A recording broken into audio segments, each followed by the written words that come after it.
Ish zëvendës shefi i CIA Stephen Meyer ka deklaruar se Republika Serbe në Bosnjë edhe më tej do të ekzistojë, ndërsa ka mundësi të mëdha për ndryshimin e kufive në Ballkan, shkruan Tanjug.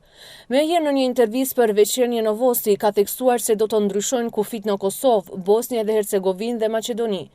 Vendi më i rrezikshëm në Ballkan për momentin është Maqedonia, jo vetëm për problemet mes shqiptarëve dhe maqedonasëve, por edhe për faktin që maqedonasit në Maqedoni mes vete kanë mospajtime, ka vlerësuar Meyer.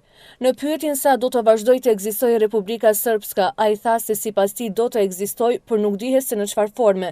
Edhe në të ardhmen na pret situatë me dy etnitete dhe një marrëveshje shumë e brishtë mes tyre.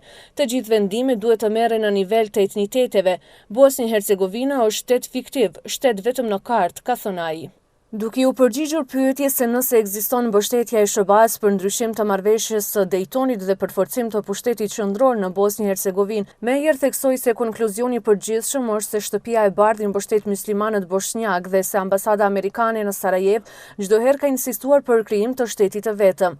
Lidhur me shënimin e 21 vjetorit nga operacioni Stuhia në Kroaci, Meyer në pyetjen se pse SBA-ja ka lejuar pastrim etnik të serbëve në Kroaci dhe pse askush nuk ka qenë i ndëshkuar për këtë, u përgjigj se qeveria amerikane ka paralajmëruar autoritetet kroate se duhet të ndalen kur kanë qenë në gjysmën e rrugës së sulmit. Ekzistojnë shumë njerëz nga perëndimi, të cilët pohojnë se kjo nuk është pastrim etnik, që është qesharake, për shkak se në fakt ashtu është, tha Meyer. Lidhur me punën e Tribunalit të Hagës, ai tha se mendon se në Hag ka shumë serb, ndërsa për politikën amerikane ndaj Kosovës, theksoi se ajo nuk është ndryshuar nga viti 1999.